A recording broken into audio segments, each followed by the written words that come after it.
सभी वंदना मुद्रा बना लें। ओम नमः सिद्धेभ्यः।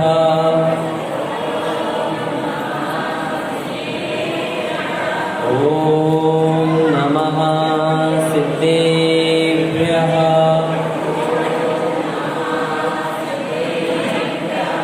ओम नमः सिद्धेभ्यः। नमो हरिहन्ताणं नमो सिद्धाणं नमो आयरीयाणं नमो वज्रायाणं नमो लोके सव्वसाभूतं यस्य स्वयं स्वभावात्ति प्रभावे कृष्णकर्मणः तस्मै संज्ञानरूपाय नमोस्तु परमात्मने। बोली पंच परमेष्टि भगवान की, मूलनायक श्रीखयाट पार्श्वनाथ भगवान की, द्वादशांग जनवाणी माता की, दस लक्षण महापर्व की, उत्तम त्याग धर्म की, आचार्य श्री 108 विद्यासागर जी महाराज की, परम पूज्य मुनि पुंगव श्री 108 सुधासागर जी महाराज की, अढ़ाई द्वीपस्थ समस्त वृंदावन की। अब लगभग पर्यूषण पर्व उतार पर है। यह क्या है? उतरते पर्यूषण है। 10 लक्षण जो पर्व है अब समाप्ति की ओर है। 8वां दिन आज हो गया, उत्तम त्याग धर्म का दिन।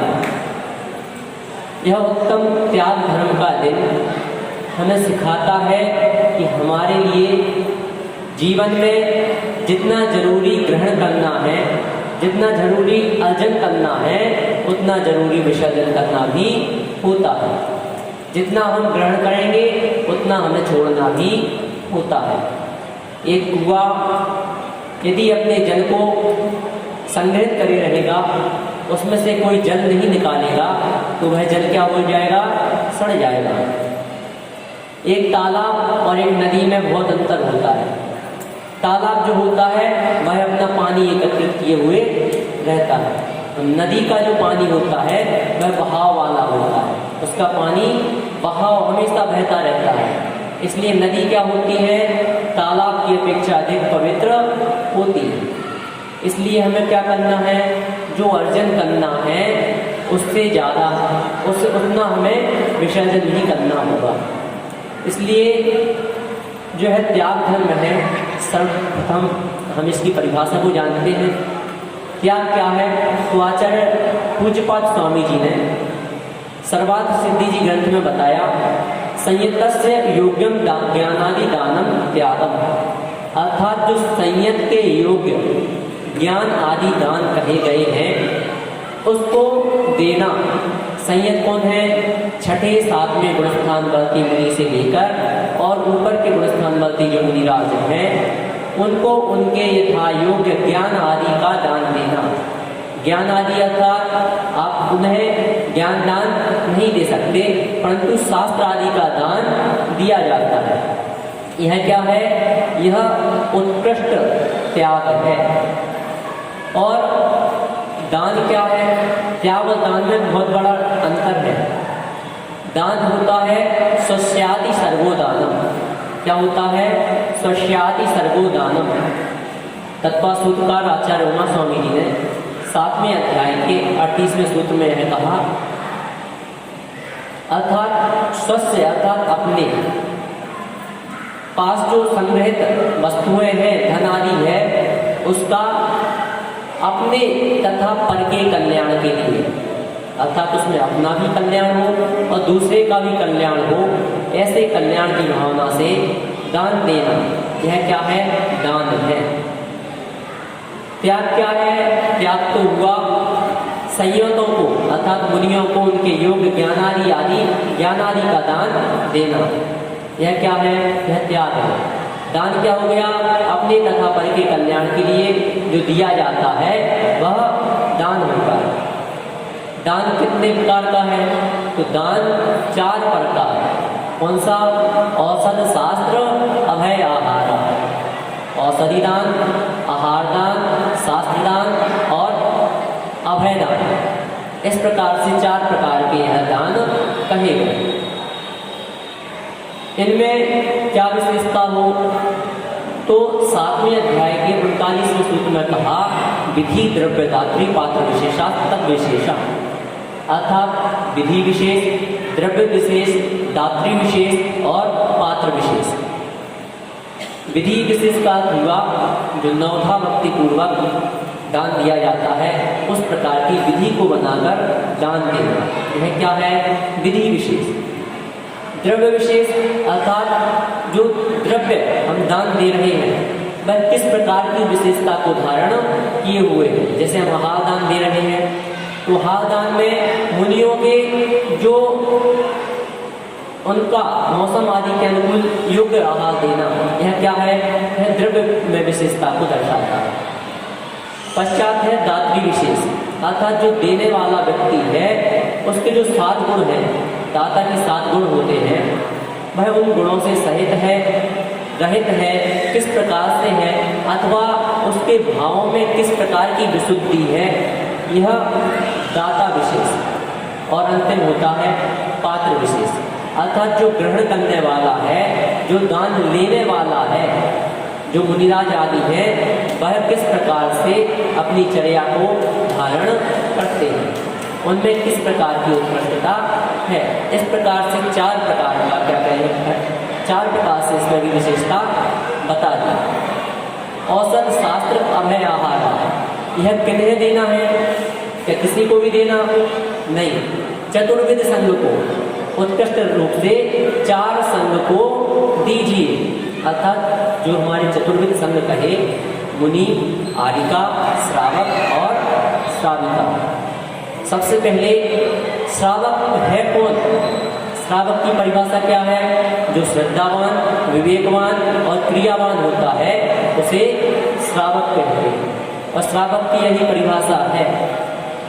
हमारे धर्म में जो मूल रूप से श्रावक के 6 आवश्यक कहे, देव पूजा, उपासना, स्वाध्याय, संयम, तप और दान, इनको जो ग्रहण करता है वह श्रावक है। इसलिए श्रावक वही है जो है ग्रहण कर, जो इन 6 आवश्यकों को और श्रद्धा, विवेक और क्रिया को धारण करता है। जैन मात्र होने से श्रावक नहीं हो जाता, इसलिए इन गुणों को भी हमें धारण करना है। तो चतुर्विध संघ हुए मुनि, आरिका, श्रावक और श्राविका। इनमें उत्तम, मध्यम और जघन्य का भेद किया। 3 प्रकार के पात्र कहे, एक तो सुपात्र, दूसरे कुपात्र और तीसरे अपात्र। पहले जो है सुपात्र में उत्कृष्ट, मध्यम और जघन्य। उत्कृष्ट सुपात्र हुए मुनिराज, मध्यम आरिका और जघन्य श्रावक, श्राविका। तो इस प्रकार से इनमें भी डिवीजन किया गया। जो सुपात्र हैं इनकी परिभाषा क्या बनेगी, तो जो मोक्ष मार्ग में लगे हुए हैं, ऐसे रत्नत्रय के धारी, सम्यक दर्शन से सहित जो हैं, ऐसे व्यक्तियों को दान देना, यह क्या है, यह सुपात्र दान है। और सुपात्र दान का फल होता है उत्तम भोग, क्या, उत्तम भोगी को प्राप्त करना। दूसरे होते कुपात्र। कुपात्र कौन है, हल्ला नहीं करें कोई भी, सभी शांत रहें। कुपात्र दान का फल क्या है, कुपात्र दान का फल कुभोग भूमि और नरक गति। कुपात्र वह होते हैं जो राग द्वेष से सहित होते हैं और उनके जो सेवक हैं तथा उनका जो वर्णन करने वाले शास्त्र हैं, ऐसे कुगुरु, कुदेव और कुशास्त्र। इनमें क्या करना, दान देना। कहीं कोई चंदा इकट्ठा करने आया, उसमें हमने दान दिया, तो यह भी क्या है, कुगुरु, कुदेव दान है। उनकी सम्मतता है, अर्थात हम भी उसमें अनुमोदना के पात्र बन रहे हैं। इसलिए कुगुरु, कुदेव, कुब्रस मुनि पंडित दौलत राम जी ने भी 6 ढाला में कहा, कुगुरु, कुदेव, कुब्रस सेवक की नहीं प्रशंसा उचरे है। अर्थात जो कुगुरु है, कुदेव है और उनके जो सेवा करने वाले अर्थात उनके अनुयायी हैं, उनकी प्रशंसा को भी नहीं करता है। तो यह क्या है, अगर उन्हें हम दान देंगे तो वह हमारा कुपात्र दान की श्रेणी में आएगा। अंतिम है अपात्र। अपात्र में वे आते हैं जो अन्यथा अर्थात हमारे आचरण से भिन्न आचरण करने वाले होते हैं। जैसे कोई भिखारी आदि है, उन्हें हम दान देते हैं तो वह किस प्रकार से अपना आचरण रखते हैं, हमें पहले यह देखना चाहिए। चौथा जो एक विशेष रूप से दान कहा, वह कहा दया भाव से जो दान दिया जाता है, ऐसा करुणा दान। करुणा दान हम दे सकते हैं, लेकिन किस अपेक्षा से दे सकते हैं, हमारे दान का गलत उपयोग ना हो सकता है आपने उन्हें रुपए दिए, वह जाकर एक मांस आदि का सेवन कर ले, शराब आदि का भक्षण करे, यह सभी क्या है, अपात्र की श्रेणी में आते हैं। अर्थात जो हमसे विपरीत आचरण कर रहे हैं, जो हमारे धर्म विरुद्ध आचरण करने वाले हैं, उनको दान देना, यह अपात्र दान है। परंतु चौथे करुणा दान को हमें क्या करना है, ग्रहण करना है। जहाँ भी हमें कोई दीन दुखी दिखे तो उसकी उस समय यथायोग्य उसकी मदद करना, यह करुणा दान के अंतर्गत आता है। दान 4 प्रकार से जो है, सबसे पहले औषधि दान। औषधि दान जब हम मुनिराज आदि को श्रेष्ठ रूप से तो क्या कहा, मुनिराज आदि को दान करना। तो मुनिराज आदि को जब भी किसी भी प्रकार की शारीरिक पीड़ा हो तो क्या करना, उनके लिए यथायोग्य औषधि का दान देना, उनकी यथायोग्य वैयावृत्ति करना। वैयावृत्ति भी औषधि दान के अंतर्गत आएगा। आपके पास धन नहीं है, कोई बात नहीं, आप उनकी यथायोग्य वैयावृत्ति करें, यह भी आपका औषधि दान के अंतर्गत आएगा। क्योंकि दान तन, मन और धन तीनों से दिया जा सकता है, इसलिए आपको क्या करना है, उनकी वैयावृत्ति करना है। दूसरा कहा शास्त्र दान अर्थात ज्ञान दान। तो मुनिराजों के लिए उनके पढ़ने योग्य शास्त्रों के लिए देना, जो उन्हें इच्छित है। व्यर्थ में अपने पास जो शास्त्र रखे हैं, उन्हीं शास्त्रों को ना देना। जो शास्त्र उनके लिए इच्छित है, ऐसे शास्त्रों को देकर अपने जो क्षयोत्तम है उसको प्रकट करना। क्योंकि सुधा सागर जी कहते हैं, हम जिस प्रकार का फल चाहते हैं, हमें उस प्रकार का दान देना चाहिए। यदि हम अच्छा भोजन चाहते हैं तो हमें अच्छा आहार देना चाहिए। हम अच्छा क्षयोत्तम चाहते हैं, तीक्ष्ण बुद्धि चाहते हैं, तो हमें शास्त्र दान करना चाहिए।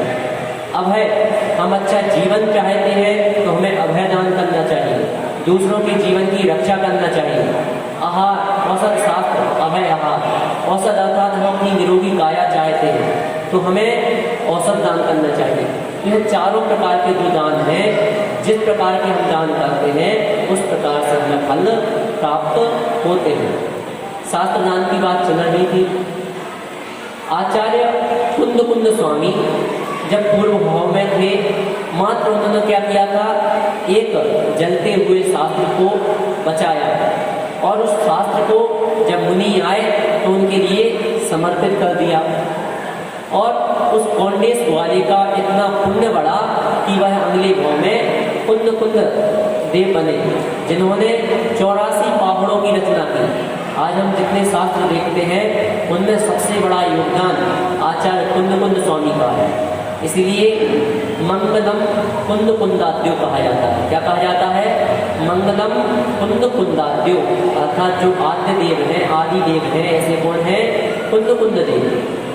उनके पहले क्या कोई आचार्य नहीं हुए हैं, बहुत से आचार्य हुए। दर्शन साल लिखने वाले आचार्य कुंद देव से पहले हुए, परंतु कुंद देव का इतना बड़ा योगदान है, इतना विस्तृत उन्होंने हमारे लिए ज्ञान दान के रूप में शास्त्र लिखे कि भाई योगदान हम युगों तक नहीं चुका सकते।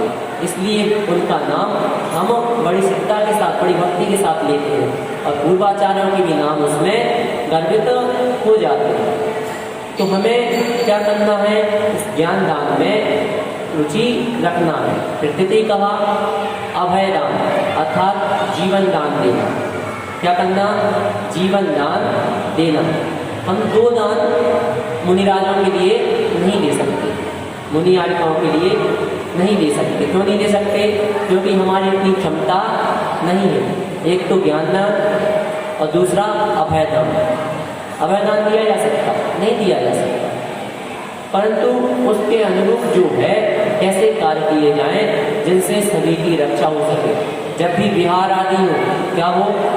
विहार आदि हो तो हम जब मुनिराज का आगमन हो रहा हो तो लेने जाएं, और जब विहार हमारी नगर से मुनिराज गमन कर रहे हो तो उनको दूसरे स्थान तक कम से कम छोड़ने के लिए जाएं। जिससे क्या हो रहा है, आजकल बहुत से ऐसे केस देखे जाते हैं जिनमें मुनिराजों आदि का एक्सीडेंट हो जाता है, माता जी आदि का एक्सीडेंट हो जाता है। परंतु इसका कारण क्या है? कारण यह है कि उनके साथ श्रावकों की संख्या नहीं रहती है, और संख्या ना रहने के कारण उनका बचाव नहीं हो पाता। तो इस प्रकार के कारण जो है, उन कारणों में हम बचाव के उपाय करें। तो यह हमारा क्या होगा? अभयदान के अंतर्गत आएगा। और अभयदान सभी जीवों के प्रति हमें रखना है। आहारा अर्थात आहार दान।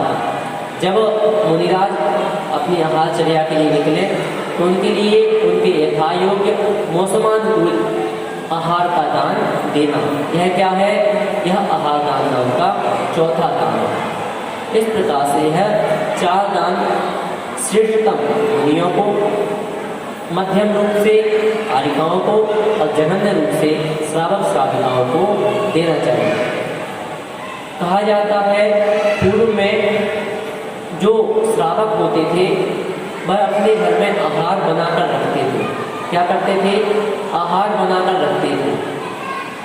तो वह जो आहार होता था वह मुनियों के नाम का, अर्थात जो वह आहार बनता था वह सोचते थे कि हमारे यहाँ कोई मुनि आएंगे तो हम यह आहार कर लेंगे। और यदि मुनिराजों की जो आहार की बेला होती थी उस बेला तक मुनिराज नहीं आते थे तो वह बेला टाल करके वह आहार ग्रहण करते थे। इससे क्या होता है? हमारे लिए आहार दान के बराबर ही पुण्य मिलता है, क्योंकि हमारा जैन धर्म जो है वह भाव प्रधान धर्म है। कैसा धर्म है? भावों की भी हमारे धर्म में प्रधानता है। इसलिए हमें अपने भावों को क्या करना है? दान रूप डालना है। हमारे लिए अपने भावों को दान रूप प्रवर्तित करना है।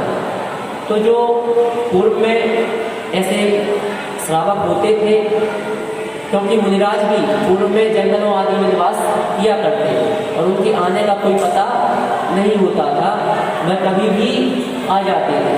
उन्होंने कभी भी अंजलि बनाई और नगर में भ्रमण करने लगते थे, और जिस घर में उनका पड़गमन हो जाता था उसी घर में वह आहार कर लेते थे। तो इस प्रकार से आहार दान होता है। इन सभी की भी अलग अलग कथाएं हैं। जैसे आहार दान में राजा श्रेयांश ने इक्षु रस का आहार दिया था, उसके पूर्व भाव में भी वह राजा श्रेयांश ने इतना पुण्य जो अर्जित किया था वह क्यों किया था? तो इसके पूर्व भाव में भी उन्होंने जब 2 चाणक्यधारी मुनिराजों के आहार की अनुमोदना की थी, आहार देखा था, उस कारण से उन्हें यह राजा श्रेयांश की पर्याय मिली और उसमें तीर्थंकर जैसे महापुण्यशाली जीव को आहार देने का सौभाग्य प्राप्त हुआ। तो यह जो है यह क्या है? त्याग का फल है, जो राजा श्रेयांश जैसे अथवा उन त्रेंचों जैसे जो बंदर आदि व्याघ्र आदि थे, वह भी एक उत्तमोत्तम कुल में उत्तमोत्तम परिवार में उनका जन्म हुआ। और कहाँ गए? तीर्थंकरों के समूह शरण में तीर्थंकर को आहार देने के स्वभाव में उनका बंध हुआ। तो इस प्रकार का हमें भी बंध करने का प्रयत्न करना चाहिए। वर्तमान में हम देखते हैं लालच बहुत अधिक है। हम क्या समझते हैं? हमें दान करना है। क्या करना है?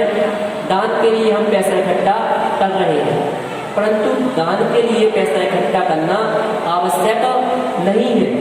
क्या नहीं है? दान के लिए पैसा इकट्ठा करना आवश्यक नहीं है। आचार्य पूज्यपाद स्वामी जी श्लोकदेश जी में कहते हैं, त्यागाय श्रेयसे वित्तः मवित्तः संचिनोति यः स्वशरीरं स्वपंकेन नाश्यामीति विलिम्पति। अर्थात त्यागाय श्रेयसे वित्तः, अर्थात त्याग करने के लिए श्रेयसे अर्थात उचित नहीं है क्या, वित्तम अर्थात धन को एकत्रित करना, मवित्ता संचिनोति अर्थात धन को इकट्ठा करना उचित नहीं है।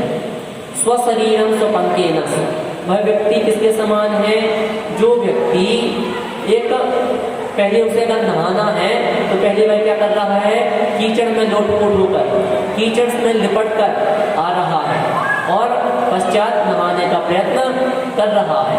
इसलिए क्या नहीं करना, त्याग के लिए संग्रह करना उचित नहीं है। त्याग अंतरंग की जो हमारी दशाएं हैं, हमारे पाप आदि हैं, जो हमारे अंतरंग के क्रोध आदि अथवा जो भी विकारी परिणाम है उनको त्याग किया जाता है, अथवा जो संपूर्ण रूप से किया जाए वह त्याग है। दान क्या है, दान वह है जो हमारे पास कुछ है उसमें से कुछ का दान कर देना, यह क्या है, यह दान है। अब दान का फल आपको कैसा लगता है, वह लगता है आपके लिए 1% के अनुसार। एक मेढक भी मात्र एक पंखुड़ी लेकर कहाँ जा रहा था, तीर्थंकर के समोषण में जा रहा था, और वह मेढक हाथी के पैर के नीचे आकर कुचल जाता है और तुरंत देव की पर्याय को प्राप्त कर लेता है। परंतु वहां उसके भाव क्या थे, तीर्थंकर के समोषण में जाना है, और वहीं जो राजा का विमान निकल रहा था उसके पहले जाकर वह तीर्थंकर के समोषण में पहुंच जाता है। तो यह पुण्य की महिमा होती है, दान की त्याग की महिमा होती है। उसने उसी सरोवर से, उसी कुएं से एक फूल लिया और चल दिया। तो त्याग यह देखकर नहीं होता है कि किसके पास अधिक धन है। राजाओं के पास, महाराजाओं के पास अत्यधिक धन होता था, सब कुछ होता था, परंतु वर्तमान युग के शास्त्रों में क्या लिखा, यह लिखा कि एक गरीब में 7 भाई थे और छोटी बहुबाई वह हीरे चढ़ाती थी मंदिर में। क्या चढ़ाती थी, हीरे प्रतिदिन हीरा, एक जवाहरात चढ़ाती थी। तब उसकी सास ने क्या किया, घर से निकाल दिया कि ऐसे में तो हमारे हीरे जो हैं वह नष्ट हो जाएंगे। तब वह दूसरी जगह जाकर रहने लगे। उसका तो नियम था कि हम जब तक एक हीरे को दान नहीं कर देते हैं, एक हीरे को मंदिर में नहीं चढ़ा देते हैं, तब तक क्या करेंगे, हम अन्न जल ग्रहण नहीं करेंगे। अब ऐसा नियम था। तो उसके जो पति देव थे वह प्रतिदिन किसी न किसी व्यवस्था से एक हीरा लाकर देते और अपना व्यापार करते। अब उनका व्यापार धीरे धीरे इतना बड़ा हो गया कि जो बाकी 6 भाई थे उनसे भी अत्यधिक वैभव उनके पास हो गया। अब जब यह सब हो गया और प्रतिदिन हीरे जो दान देने का नियम था वह भी चलता रहा, तब बाकी जो 6 भाई थे और उस लड़की के माता पिता थे अर्थात सास थी, वह जाती है और उनसे क्षमा याचना करते हैं और उनके पास जाकर वहाँ पर रुक जाते हैं। क्यों? क्योंकि उनके पास यहाँ कुछ भी नहीं बचा था। जो कुछ भी उनका था वह सब कुछ उनका नष्ट हो गया था। 6 भाइयों के व्यापार धंधे चौपट हो गए थे और उस कारण से उन्हें उनसे क्षमा याचना करनी पड़ी और उनके घर जाना पड़ा। यह जो है, यह फल जो हमें प्राप्त होता है वह हमें अपने कर्मों का प्राप्त होता है। हमारे घर में 5 व्यक्ति हैं। कितने व्यक्ति हैं? अगर 5 व्यक्ति हैं तो 5 व्यक्तियों में यह नहीं समझना चाहिए कि हम इन चारों को खिला रहे हैं। जिसके भाग्य में जो लिखा है वह उसे मिल रहा है। कोई व्यक्ति कभी किसी को नहीं खिला सकता, क्योंकि जब तक जिस व्यक्ति का पुण्य है तब तक उस व्यक्ति के लिए कोई कुछ नहीं दे सकता। वह व्यक्ति अपने पुण्य का ही संचय कर रहा है, क्योंकि कहा है आप करें फल दे अन्य तो स्वयं किए निष्फल होते। अर्थात जो आपने कर्म किए हैं यदि उसका फल किसी और को प्राप्त हो रहा है तो फिर तो स्वयं जो कर्म किए हैं वह तो निष्फल है। अगर आपने अच्छे कर्म किए और वह दूसरे को प्राप्त हो जाए तो क्या यह फल आपके द्वारा करना कोई उचित है? नहीं है। बुरे कर्म किए वह दूसरे को प्राप्त हो जाए तो वह जो दूसरे के अच्छे कर्म हैं उनके द्वारा क्या उचित है? नहीं है। तो हमें क्या करना है? अपने कर्म जो है वह अपने को ही फल देते हैं, इसलिए हमें अपने अनुसार अपने भावों को प्रगाढ़ करना है, अपने अनुसार अपनी जीवन शैली को चरितार्थ करना है, अपने अनुसार इस जीवन शैली को बनाना है। इस संसार में प्रायः 6 प्रकार के लोग देखे जाते हैं। एक तो जो कहते हैं जो मेरा है सो मेरा है और जो तेरा है सो भी मेरा है। क्या है? सब कुछ मेरा है। वह इतने संग्रही हो जाते हैं, इतने लोभी हो जाते हैं कि उन्हें कुछ भी नहीं दिखता। हम भरत और बाहुबली के उदाहरण के माध्यम से समझते हैं। भरत चक्रवर्ती और बाहुबली जब राज्यावस्था में अपना राज्य संभाल रहे थे तब भरत चक्रवर्ती विजय के लिए निकलते हैं और वह जाते हैं, सारे राजाओं को जीत लेते हैं, अपने अन्य जो 99 भाई थे उनको भी अपनी ओर झुका लेते हैं, परंतु एक बाहुबली जो थे वह झुक नहीं रहे थे, वह उनके समक्ष नहीं जा रहे थे। तब युद्ध की घोषणा हुई। युद्ध होने के बाद जल थल युद्ध हुआ और उनमें भरत हार गए और क्रोध से उन्होंने अपना चक्र चला दिया। यह क्या था? यह था कि जो मेरा है तो वो तो मेरा है ही और जो तेरा है वह भी मेरा है। दूसरे प्रकार के जो व्यक्ति होते हैं वह कहते हैं जो मेरा है सो मेरा है, जो तेरा है तो तेरा है। तो ऐसे जो व्यक्ति होते हैं, अब इन्हें जब बाहुबली भगवान के ऊपर चक्र चला दिया गया तब उन्होंने क्या किया? बाहुबली भगवान ने सोचा कि जब मेरा भाई ही क्या कर रहा है, मेरे पर इस राज्य वैभव के कारण, इस धन संपत्ति के कारण चक्र चला सकता है तो यह संसार तो नश्वर है। लो, जो यह मेरा है, जो तेरा है तो तेरा है, जो दूसरे प्रकार के व्यक्ति है, जो तेरा है सो तेरा है और जो मेरा है सो तेरा है। ये भूल रहे हैं। 6 प्रकार के व्यक्तियों में सर्वप्रथम तो पहले जो हुए, जो मेरा है सो मेरा है, जो तेरा है सो यह भी मेरा है। द्वितीय प्रकार के जो व्यक्ति हुए, जो तेरा है, जो मेरा है सो मेरा है, ला जो कुछ है यह सब भी मेरा है। तो वह बाहुबली जो होते हैं, भरत बाहुबली जो होते हैं, वह अपना सब कुछ, अब उनसे सब कुछ ले लेते हैं, वह वहाँ तक कुछ भी नहीं समझ पाते। तृतीय प्रकार के जो व्यक्ति होते हैं वह होते हैं जो कुछ भी हमारे पास है, अर्थात जो है, जो तेरा है सो मेरा है, जो तेरा है सो तेरा है, जो मेरा है सो यह भी तेरा है। तो वह बाहुबली जो सोचते हैं वह सोच लेते हैं जो तेरा है सो वह तो तेरा है ही और जो मेरा है वह भी तेरा है, और वह अपना राज्यपाट छोड़कर जाने लगते हैं।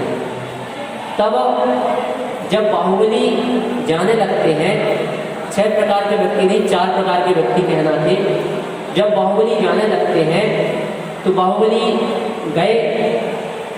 उस समय भरत बहुत पश्चाताप कर रहा था और भरत बाहुबली के चरणों में जाते हैं। बाहुबली अपनी अश्रुधारा गिराते हैं नीचे, भरत अपनी अश्रुधारा गिराते हैं।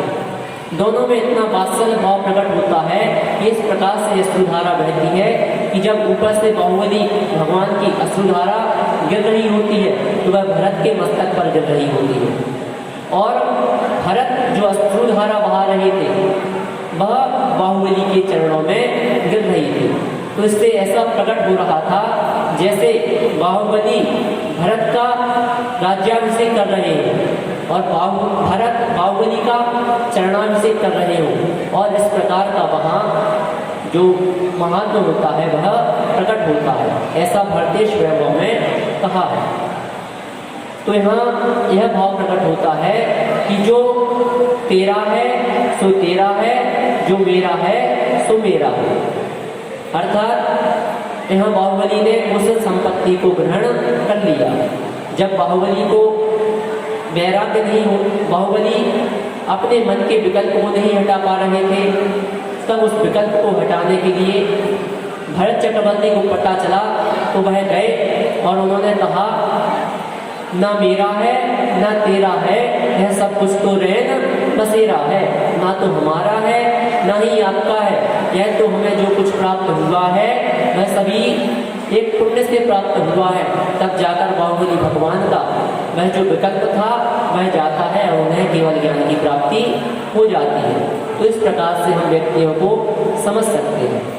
आज स्वर्ण कलश की क्या हुआ, स्वर्ण कलश में दान देने की बारी आई।